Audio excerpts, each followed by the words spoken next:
So interesting enough, I think another coincidence, the the topic of matter of the first part of our day has a lot to do with the topics that we're going to see now, well, haven't seen now in the Medium's book. There's a direct relationship between the two topics. Again, coincidence, right? Mhm. And one thing that Julio and I have discussed a lot, and I remember talking about that with Joan as well, is that we are here to present a book as the book is written. That we all have opinions and our own bias, but when you put ourselves in the position of present a book, to study a book, that's what you need to do. Okay? So there may be things over here that it'll be hard for one to take at first glance. Okay, it is for me, but we're going to present the book, and we need to be, as I put in my prayer, open-minded, try to be free of biases, because some of those topics here I personally find pretty hard to take at first glance, and even at second or third glance as well. Okay, um, we are now in the study Bi-corporeality and Transfiguration. We already see some of the Bi-corporeality presentations of Kardec up to now, and when at the very beginning of the chapter, Kardec leaves clear that what basically Bi-corporeality is when we can present ourselves at two different places and that can be confirmed. Okay? And we would expect that when that happened, the physical body would be at a state of rest, or not requiring cognitive function at that moment, at least that. Okay? Because the spirit is what really has the knowledge, has understanding the commands, this physical instrument, besides, of course, the autonomic functions of the body. So, by corporeity, again, when one person can be seen in two different places and be confirmed, is naturally that the physical body is present in one spot, and the perispirit is with the spirit, of course, is being seen in another location. That is what a corporeity is. Okay? And again, we would expect that to happen when the physical body is at rest. So there will be some conflicting information here to us regarding on this body at rest. Right now, I was going to read on page 206, Spirit Doubles, Okay. Saint Alfonso de Ligori, and Saint Anthony of Padua. And we'll try to figure this out as we go along the way. Okay. Okay. So I want 119. 119. Let us return to our subject. While away from the body, the spirit of a living person can show itself just as the spirit of someone who's deceased can, and with all the appearances of reality. Furthermore, for reasons that we have already explained, it can acquire momentary tangibility. It is this phenomenon, designated by the name of bi-corporeality, which has given rise to stories involving doubles, that is, individuals whose simultaneous presence may be confirmed in two different places at the same time. There are two examples of this occurring, not in popular legends, but in ecclesiastical history. Okay, thanks. Mhm. So again, here he defines, what it means uh, by corporality, being an individual can be present in two different locations and being confirmed. Okay, and confirmed here is a very important word. And to here, we're talking about a living person, meaning incarnated spirit. Mhm. Okay, we're not talking about uh, involving a discarnate spirit. We're talking about a living person. Kardec use over here, you'd say incarnate person, right? And also significant here in this passage is that those two examples of occurrences has been documented by the Catholic Church, ecclesiastical history. Okay, so it is the dichotomy or the paradox that even though they will reject mediumship, they reject what spiritualism teaches, they themselves um, documented this bi-corporeality, and of course they'll call it a miracle. And of course we go say and explain how it happens. Okay? Okay.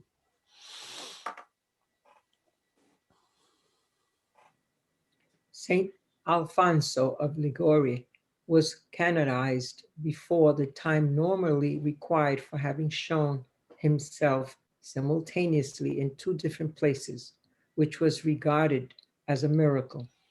While Saint Anthony of Padua was preaching on one occasion in Spain, his father, who was in Padua, was being led to his death after having been accused of murder.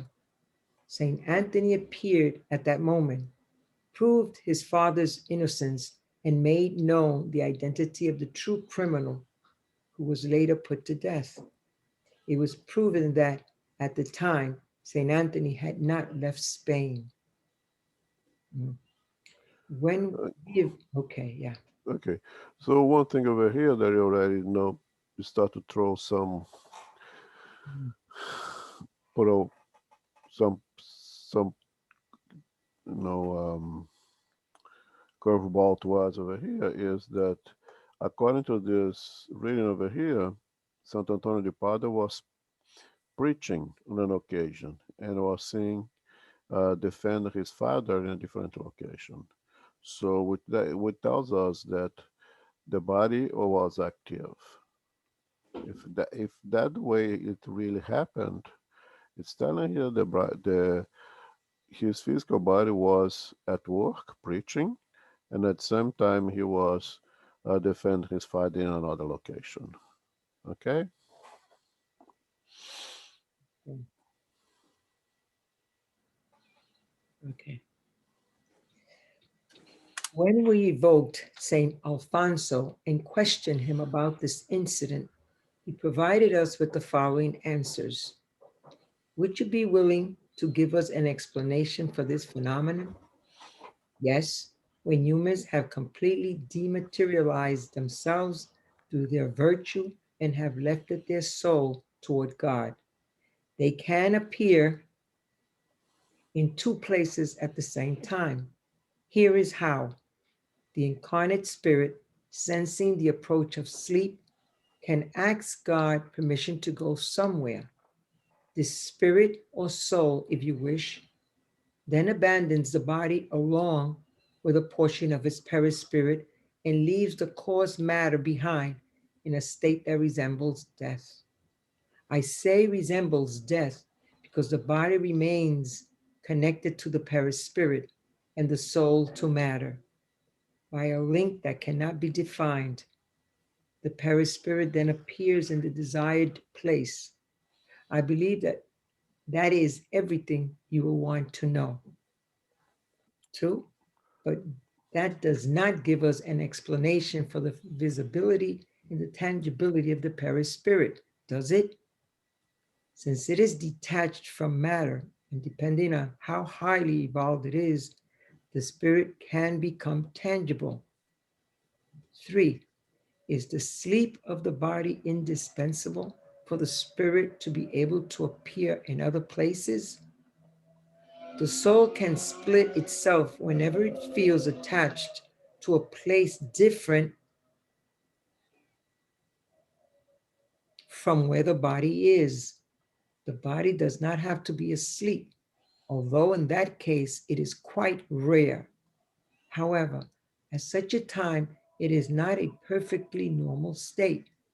It is always in some degree of ecstasy. The, the soul does not actually split itself in the literal sense of the word. Rather, it radiates in several directions and can thus manifest itself in many places without becoming fragmented, just as light can be reflected in several mirrors at the same time. 4. If someone were deep in sleep while the spirit was appearing somewhere else, what would happen if he or she was suddenly awakened? That would not happen, because if someone intended to awaken the person, his or her spirit will return to the body in anticipation, given that the spirit would have read the thought. And identical explanations have been given to us many times by spirits of both deceased and living individuals. St. Alfonso has explained the double presence phenomenon, but has offered no theory concerning visibility and tangibility. All right, thanks. Can you hear me now? Yes, yes. Okay. Yeah, they asked to stop before, but by my mistake, I muted myself and could not hear me. But that's okay. I'm sorry. Okay. So you see here the phenomenon. Kardec was able to evoke so-called Afonso de Liguria and was able to ask him about the phenomena of bi-corporeality. And he starts by stating over here that when the body's sensing the approach of sleep, so far so good to what we have understood so far. The body is going to rest. If you are morally evolved enough, have the merit and willing to do some good work, we can request the assistance of the spirits, and when the body is at rest, we can partially detach ourselves. He used the word soul over here correctly, according to Spiritism, right? That incarnated spirit. So we, incarnated spirit, can disconnect from the physical body when the body is going to rest and go somewhere else and do work. You have phenomena like that documented. Bezerra de Menezes, when he went to assist on a difficult partum somewhere else, that he did not have enough time to go and help that woman, but for the geographic distance for where he was and where the woman needed help. So he just sent her husband home and said, "Don't worry, I'll be there to take care of it." He went back in the house, naturally put the body at rest, and went to help that woman in spirit and assist her with the delivery of the baby. And had some other cases, some other explanations. The book Theory of Mediumship has some few other examples. That happened. But in general, the physical body is at rest. Okay? And furthermore, it says even more that the physical body appears to be in a state that resembles death. So even is a deep sleep, okay, which so far so good with our understand so far.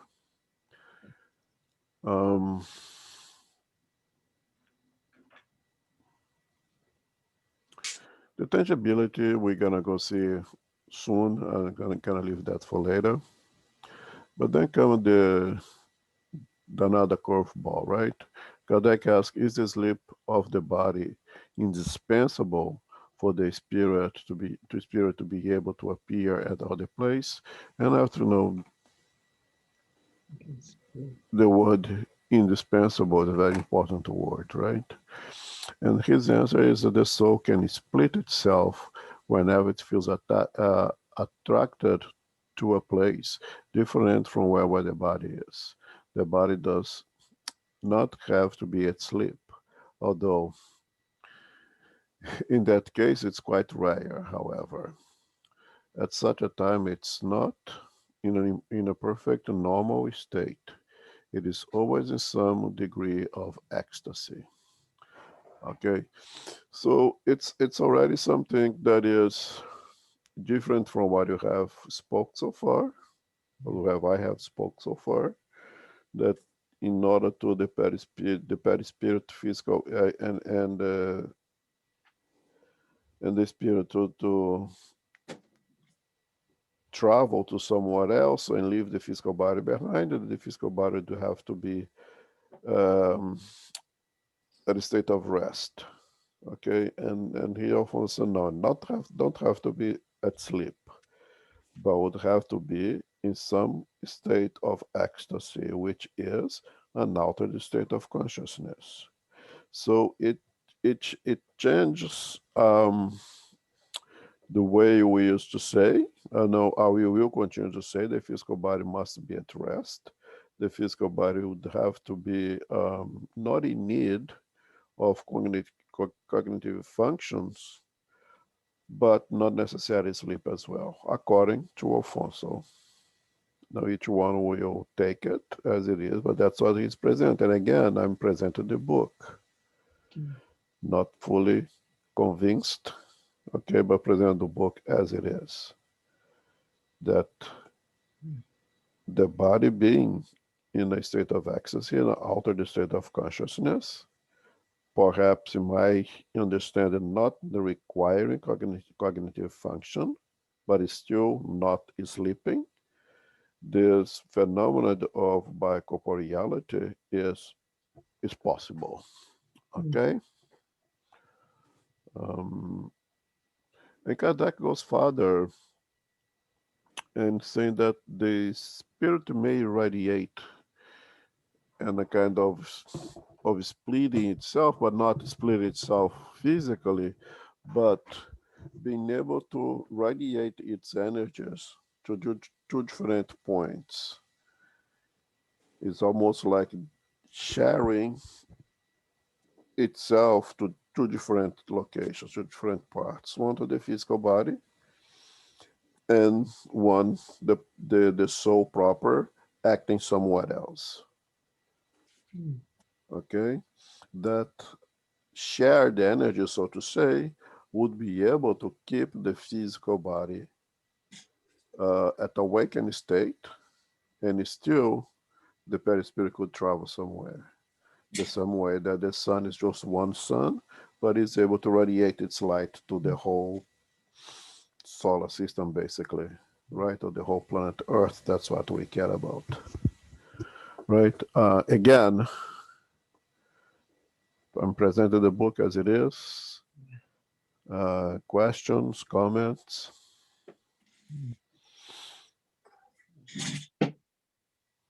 I think, Elmo, that if you think about it, if you are in a state of ecstasy or an altered state of conscious or in a trance, it is possible that you present yourself somewhere else.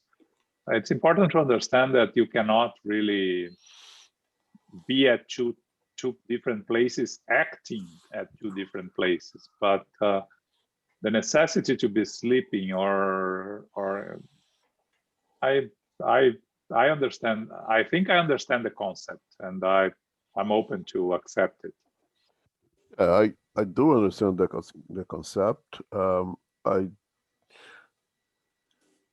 as I always say, impossible. I can never say it's impossible. Okay, I'm not very comfortable with the idea of a waking body disconnected from the perispirit. But yeah, possible, yes. I'm sorry. I'm confused. Join the club. The story about St. Anthony of Padua seems to tell us a story that he was giving a speech when his spirit went someplace else. It says that he was preaching somewhere,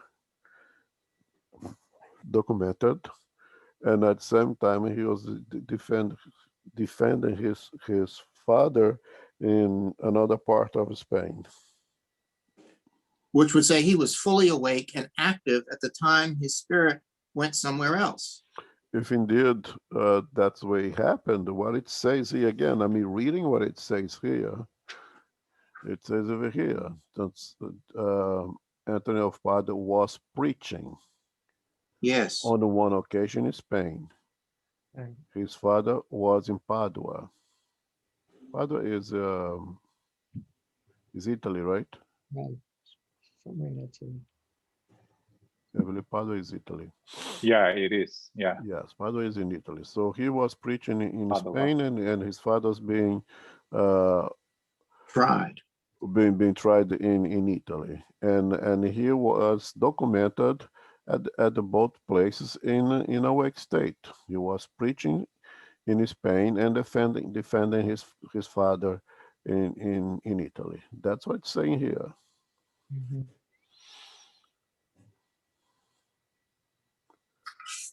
Well, that's the way it was presented by the Catholic Church to us.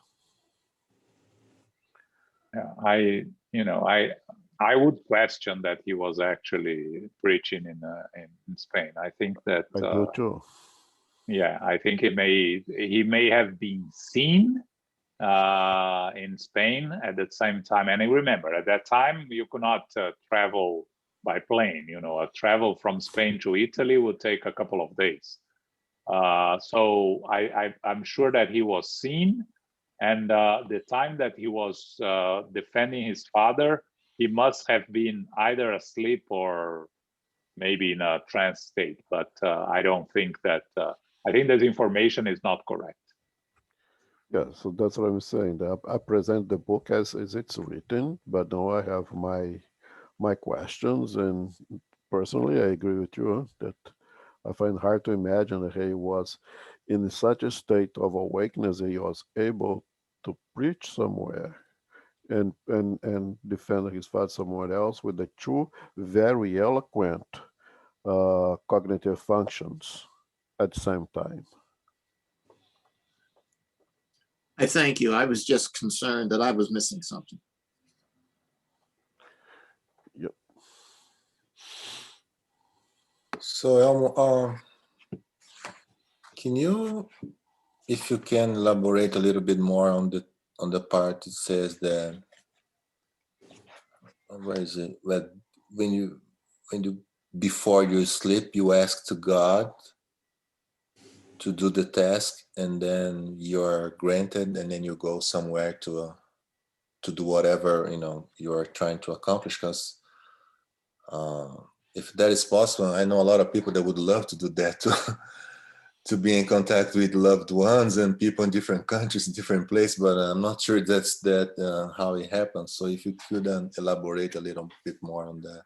There is a small conditioning that Alfonso of Ligori places to us here. It says, when humans have completely dematerialized themselves through their virtues and have lifted their soul towards God.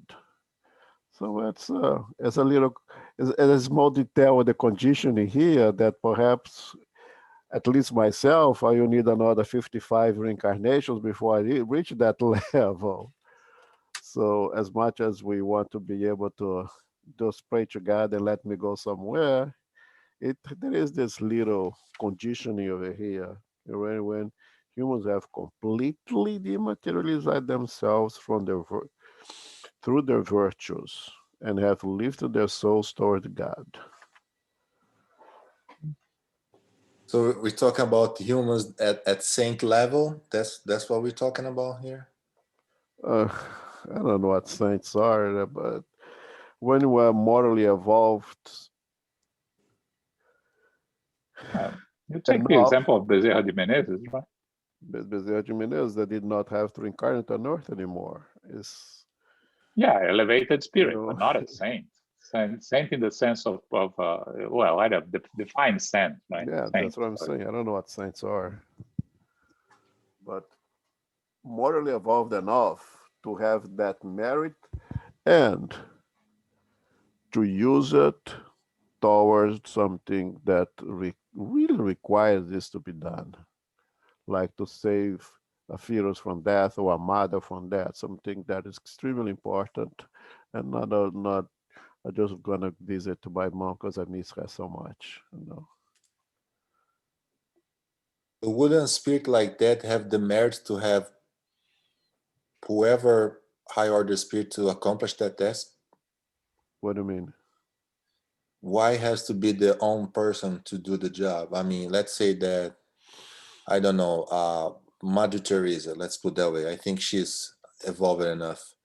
Why Mhm. would her have to go through all this process of leaving her body materialize in the go somewhere else at the same time? If he, with her merit, she could have like a high order spirit or whatever spirit available to accomplish that task. To perform the delivery, so to say? Yeah, whatever it is the task that needs to Well, be accomplished. the delivery has to be performed by some physical forces, right? Yeah. And again, very highly evolved spirits, the way to dematerialize has such a ethereal perispirit, they cannot really function well with matter anymore. So they're very high, it's another way around, the very high evolved spirits would use one of us, or not one of us, one of like Maria Teresa or one like Bezerra de Menezes to perform tasks in the physical world. It's the other way around. Okay. The very high evolved spirits, they use more evolved, a lot more spirits than us, incarnate, like Maria Teresa, like Bezerra de Menezes, to perform those tasks. Because Okay. they are, because Bezerra de Menezes, Maria Teresa, Chico Xavier, whoever you want to names you want to call, they are in the physical. They are still attached to gross matter. They can perform things here. So they are actually instruments at the hand of really highly evolved spirits.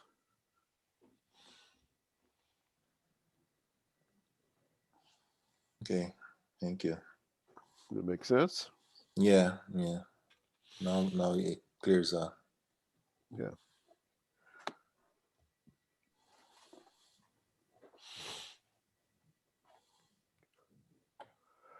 So the point of splitting its energy at two different points, I can understand. I can see it.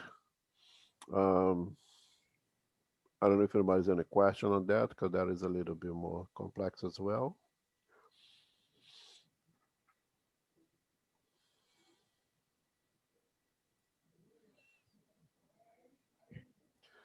Okay. And then the very last question, if someone were deep in sleep while the spirit was appearing somewhere else, what would happen if he or she were suddenly awakened? To me, again, the answer from Kardec is, or from Alfonso, I'm sorry.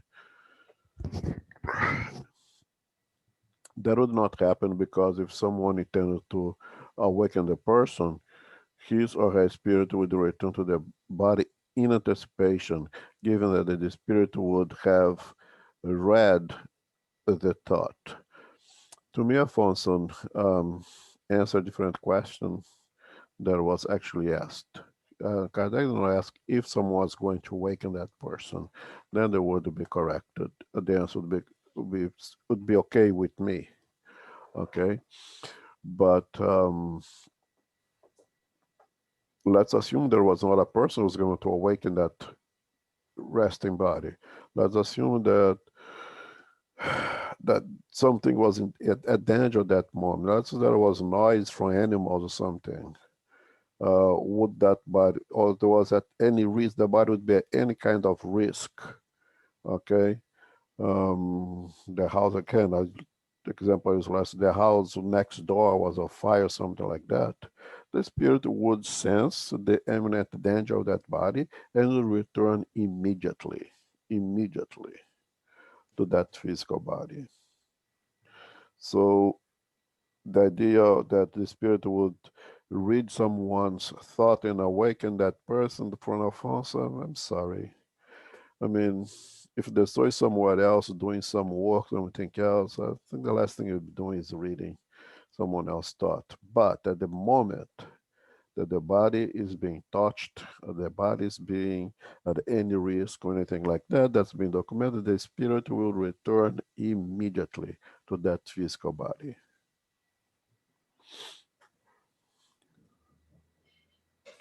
Yeah, but then when you think that it's a morally elevated spirit that's performing the test, and it's not by himself, it's working with another elevated, a group of another elevated spirit. So the chances that something goes wrong is minimum because they pretty much cover all the base. So this question pretty much, there's no way something happened to the body. And I think that the task will be accomplished to the end, whatever is the task, and then everything's gonna go smoothly, back and forth, because there's a lot of protection, and the people that are working are highly qualified, let's put that way, to do the work. Yeah, I agree with you that it would be a preparation and the level of protection would be very high. But we even know the level of protection, things could happen, and this is a conditional is if. The guy says if that situation occurred, well, the body would, the soul would return to the body immediately if that happened. But I agree with you that in general, there's always exceptions to the rules. There will be a degree of planning and protection for both the physical body and the soul that is farther away. But if you're talking about ifs, like the spirits that, in this case, that perform like surgeries or stuff, that they are doing this detachment, um, if, even then you can't just leave a body middle surgery just because somebody's awakening your body. That's the way I was thinking, that everything was be prevented in order to make sure that everything goes right, because if you're just going for a prayer or to show someone or calm them, as we read before, that's fine. But if you're doing something more complex, the spirit cannot just leave in the middle and go back, right? That's why I'm saying it's a big if, unlikely to happen. But since Kardec asked the question, the spirit has to give an answer. What is the likelihood of that if ever happens? I think it's very small. I think if there is the danger, anything happens, the bi-corporeality would not take place. In the centers who does performs those spirit surgeries, if the environment's not exactly as it should be, nothing's gonna happen on that day. Session will be empty. No phenomena will happen if the conditions, the energy are not appropriate for the work to go on. But Kardec put the question, it was a big if, so the spirit gave an answer. But I agree with you, it's very unlikely that that would happen. Thank you.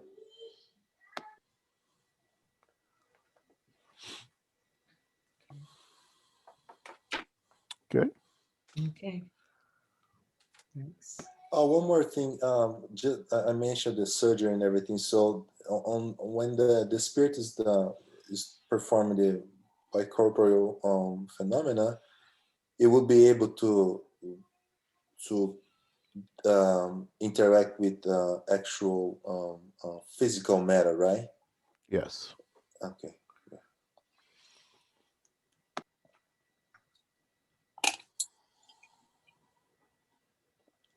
Okay.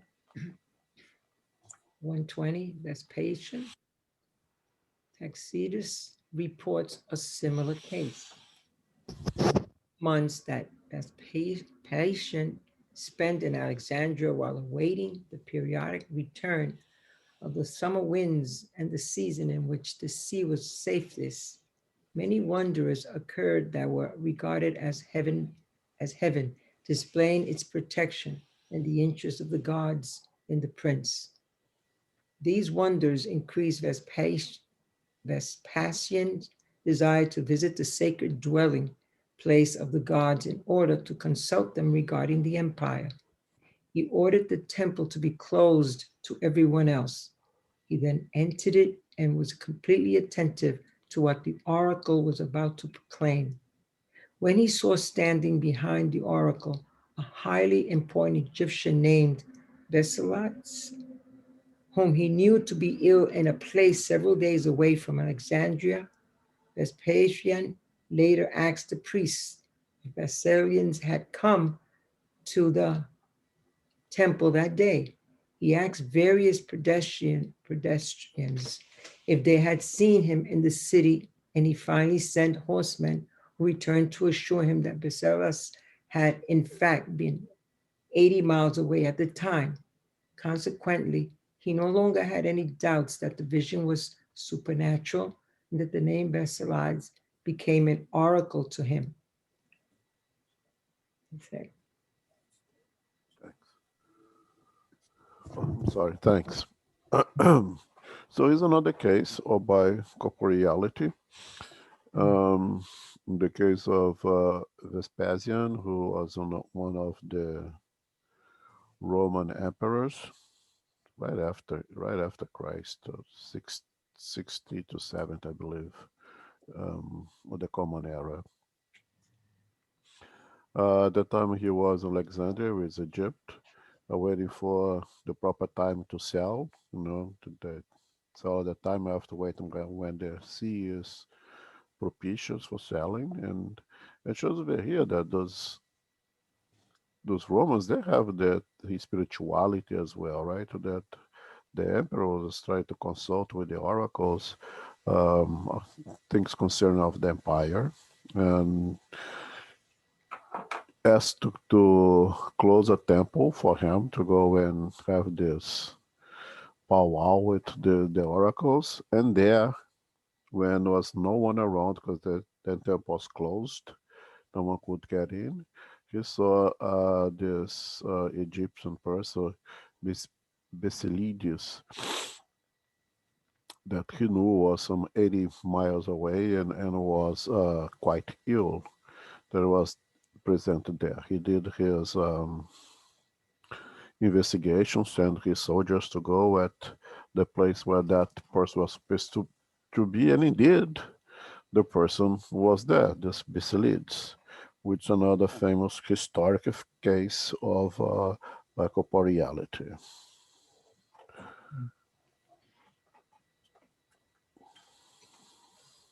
Nothing to explain here, it's just a historical fact. Do you have a modern case of bi-corporeality? The one that I mentioned of Bezerra de Menezes, and when you read this book of Teoria da Mediunidade, there is some other few cases documented also. And there is there's another book that I don't remember exactly. Hernani Guimarães, I believe, has another book and relates some cases of bi-corporeality as well. But I cannot remember anyone to tell you now. And even today, this case, do you think they are, I mean, everything, has a reason for, but do you think it's still important, still relevant to have those cases nowadays, since everything, because in that time, distance, we didn't have, the technology that we have today in order to achieve those things, and bi-corporeality would, accelerate things. So you think nowadays they are still relevant, and why these things still happen nowadays? Well, the spiritual phenomena has always happened, continue to happen, and will continue to happen for as long as we are spirits around. So yes, um, the fact that you have all this technology available to us, I don't think has stopped or diminished the value of those phenomena to happen. And we are talking about the ones that's being documented. How many are happening right now as we speak, some part in this world, and will continue to happen somewhere in this part of this world. Um, that is never being understood or being understanding as a bi-corporeality, but it's happening over there. If it wasn't, let's say, the the husband of the wife who was having that difficult delivery, being over there and seeing the man, left the man sleeping uh, in his house, and then arrive home and the baby being already delivered, and the wife documented that, yeah, Bezerra came here and did it for me. Perhaps passing blank in history, nobody would never know that it ever happened. So I'm sure there's a lot of things happening right now that's not being documented, not going to be a part of a book or anything like that, but it's happening naturally throughout this planet as we speak. So the phenomena of bicorporality, there is no the next step. Like for example, when we start with the turning tables and everything, and now we have psychography, psychophony, things more advanced, that we don't have the need for those things in the beginning anymore. So this phenomena of bicorporality, that's the one that stays, right? Well, if we will progress to something in the future, I don't know. Because I don't know the future. I don't know if there is an upgrade to the phenomena. As everything evolves, everything's transformed. I would guess that yes, indeed, it will have an upgrade eventually in the future.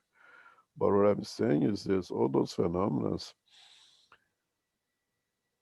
are happening right now. It's just not being documented. It's just that people doesn't know even that it's happening. Even to those who are being a part of the phenomena may not know.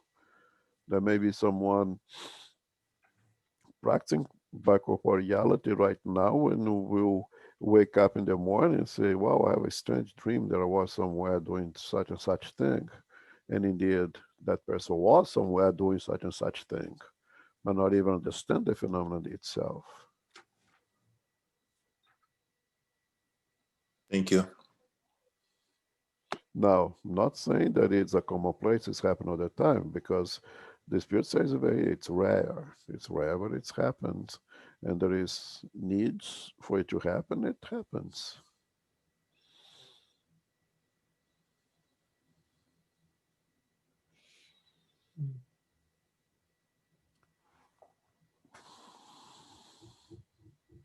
Okay? Okay, 121. Mm-hmm. Person who appears simultaneously in two different places, therefore has two bodies, only one of which is real, while the other is merely an appearance. One could say that the former has organic life and the latter has anemic life. When the person awakens, the two bodies unite, and the anemic life re-enters the physical body. It does not seem possible, at least we have no examples, but reason seems to demonstrate that when separated, the two bodies cannot simultaneously enjoy the same degree of active and intelligent life. Moreover, concerning what we have just stated, we would emphasize that the real body cannot die while the apparent body remains visible. The approach of death would always call the spirit back to the body, even if for only a moment. This also means that the apparent body Next. The apparent body could not be killed, since it is neither organic nor composed of flesh and bone. It would vanish the second that anyone wanted to kill it. Okay. Okay, thank you. You're welcome. Okay, so he can pretty much just give a summary of bicorporeality, in which states that there is an appearance of having two different bodies, one organic and one anemic. Anemic from alma, from soul. So the terminology is good over here too, right? And when the organic body awakens, then the anemic life, not the perispirit. I want to make sure that I circle this word over here. It says, upon awakening, the two bodies reunite, and the anemic life re-enters the physical body. Okay, that's important. Didn't say the perispirit enters or the alma enters, but the anemic life or the vitality, anemic vitality re-enters the physical body, which I like. I have no problem with that. Okay. And then it says, it not seems possible, at least we have no examples, but reason seems to demonstrate that when separated, the two bodies can simultaneously enjoy the same degree of active, intelligent life.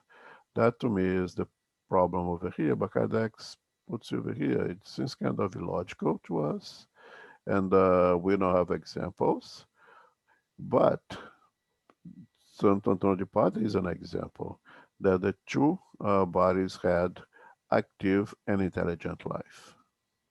Okay, so these are the things of we can match up with the first part of the study regarding matter. And today now we understand energy is matter. Perhaps the anemic body may share its energy, matter, with the organic body and keep those two, the anemic and the organic bodies, active and performing intelligent tasks. That the Sorry, part, but yes. It says it cannot simultaneously enjoy the same degree of active and intelligent life. The two bodies cannot.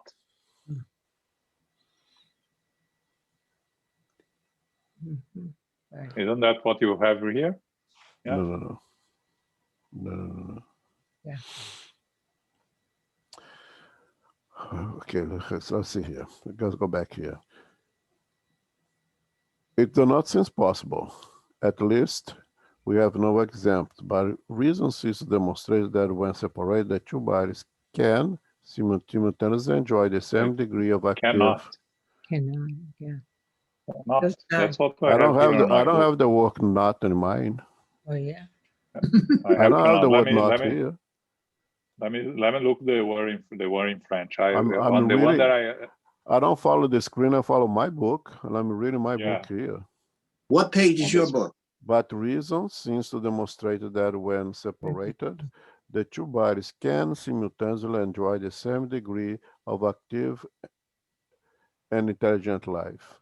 It's page 210 in my book. Okay, so you have a different version of the book, because in my version it says cannot. Good.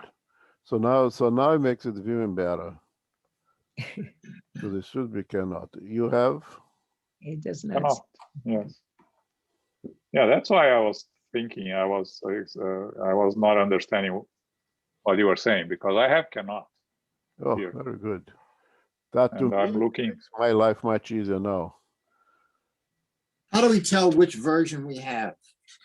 I'm looking at the as the Look at the edition. Edition, third edition, first edition. I have second edition 2009.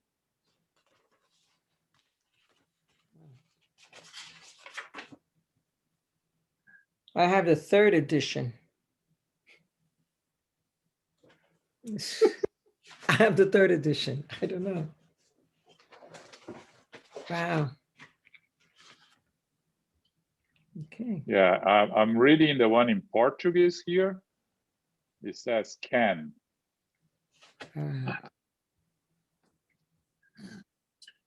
What year was that edition?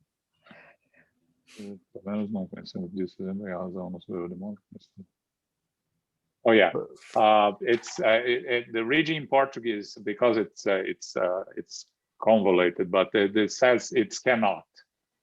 Let me go to the French one now. I have the first edition 2007. Wow. Yeah, so it was probably corrected. It was probably later. corrected. Okay, now it makes a lot more Yeah. sense to me. Yeah. Cannot. Yes. Okay, but the problem continues. Now I'm much more comfortable with the book right now. Cannot, but the Santo Antonio de Padua, if indeed happened as it stated, goes against this statement. Yes. So I will go with what Ron said. Perhaps the fact was not, historic fact was not presented correctly. Perhaps the San Antonio of Padua was in some time of sleep or of ecstasy or altered state of consciousness that allowed the anemic body to go to Spain and help his father. I like that much better. I have to make a correction over here, because my book says can simultaneously enjoy the same degree of active and intelligent life.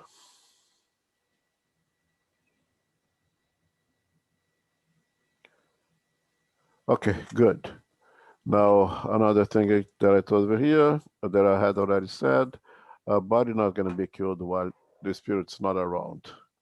Somehow, the spirit has to be together before the body dies. So if there is imminent danger of the body, as I have said, the soul would return immediately to that physical body. If the death will happen eventually, it would happen with the body, with the soul present. Okay. Okay. Okay. I'm So still going to the French version here. I'm getting there. Go ahead, continue talking there. I'm still looking. okay. So now we would go start something even more difficult with transfiguration. And when you read, it really does seem like science fiction. Okay. So start reading it, Elmo. We have what? Have 3 minutes. Yeah, let me just find the French version here. What's number is 121. Yes. Yeah. Okay, 121. I almost get. Go ahead, Renato. No, just I'm not sure if you explained that. If you can explain again, what happened after the bicorporeal materialization? Let's put it that way, with the matter that was used, because you say some cases they are tangible. So what happened when it finished its task? It's the same as materialization, right? It's the same process then. Yeah. So just finishing there. And in the French version, it's I know why they made a mistake in English, because they translated literally and didn't pay attention on the phrase, and the Portuguese is the same, but it cannot. That's the right original French. Okay. Okay, I think the most important lesson here is the importance of using, when we're doing those studies, the latest edition, because definitely mine from 2007, for 2009 is already corrected.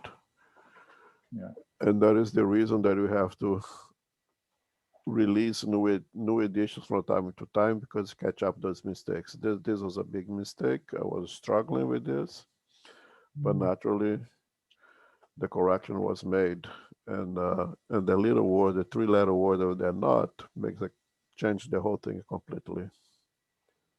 Yeah, we just the United States Spirits Federation just launched a new corrected version of the Spirits book with a new cover that is that has some of the corrections that we found in our studies, including the one that Luis found a couple of weeks ago, the latter instead of the former. Remember, he Yeah. said that it has to be the former, not the latter. It has to be the latter, not the former. It in the new editions already corrected us. Yeah. So that's the good thing about keep updating, finding mistakes and correcting. Yeah, very important. I'm not going to go into Transfiguration. Any questions? I have 1 minute. Oh, wait a minute. It's 47 that we stop, right? 8:42 we started. At 7:42 we started. 42. So I'm not going to start now. Is there any question? And especially the part of Transfiguration when I spoke before of association with matter with the first part of the study today. Next week when we go into Transfiguration, keep in mind the lecture I just had on matter. Okay, the ability of matter, the same matter, to change. Okay, because Transfiguration exactly means that to change its form. Okay, and it is something of really we can theoretically understand very well. Okay, and accept it, but it's it's hard to, especially from people with a more scientific mind, to take some of those concepts. Transfiguration will be very interesting. It's basically the appearance of the physical body of the medium to partially or totally change, including the weight to change. Okay, really things of science fiction in my mind, but it's going to read, and theoretically it makes a lot of sense, but it's not easy. Hey, Amo. Yep.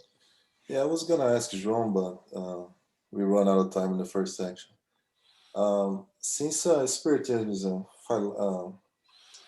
philosophical, religious, and scientific, and do we have more of because at least my perception that when we go to the spirits group, not only ours but all the spirits group, we are more focused on philosophical and religious part of the spiritism, since scientific is something that you actually have to have hands-on and testing and do things, because it's scientific. Do we perform those kind of things nowadays, or we just go to the books? Because it's hard, at least for myself, to understand scientific just with the theory that is written in the books. As a complete doctrine, science, philosophy, and moral teachings, what Spiritism suggests to us and incentivates us is for us to better ourselves on the three aspects, right? Like today's topic on matter. With Louis' assistance, become much easier because that is his field. He's a physicist, and he knows that the topic in much greater detail. If it was something in area of biology, perhaps I could help a little bit more because that's my field. But what Spiritism does, it incentivizes us to expand our general knowledge. I often say to my kids, Spiritism made, if it didn't make him a better person, it definitely make a much more knowledgeable person, because I have to read other things in different fields that perhaps I would not go and read before. Because Spiritism invites us to do that. When it comes to the area of the science, I always say is that I feel that all that we have today in the scientific aspect has been revealed by the spirits, and we are lacking behind as the spiritual community. Uh, I don't know if they want the desire to to do some research, serious scientific and university research, try to understand better the perispirit, to try to understand better the association of perispirits and matter. I think we are lacking behind. I know those things are expensive. I know this tremendous taboo that university is not going to open perhaps room for spiritists to get into this kind of research. So we are like behind. So no, basically us in our center, what we know in the scientific aspect is basically what's being revealed by the spirits. And I think we are kind of lacking behind of takes a hand-on approach and understand some of those scientific topics have been revealed to us, except let's say for Felipe doing a lot of work with the pineal gland in Brazil, um, some spiritist hospitals doing work with in the field of psychiatry. That, of course, is science. But I think in general, we are lacking behind its scientific aspect. But again, the objective of spiritism is really to upgrade man morally. The scientific aspect is up to us. And I think we should study the perispirit, the spirit physical connection, even outside of spirit, of spiritism, just as a science in itself. Thank you.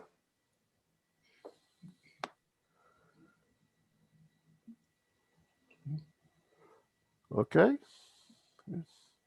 We'll do our final prayer now. Okay. Spiritual benefactors, guardian angels, as we come to the end of our meeting tonight, with our hearts full of gratitude, we thank you. We thank you for the understanding of being patient with us, learning and putting into practice as much as we can to move forward and to continue our work, enlightening not only ourselves, but those that surround us, families and friends. We're grateful for all that we have been given here, to the teachers, all that have given so much in giving us enlightenment and understanding of all that we receive. And with gratitude, we thank you for that. We pray, dear Father, for all that are going through difficulties throughout this planet. We pray for their well-being. We pray for their strength and courage, and most of all, having the faith that God knows what we need.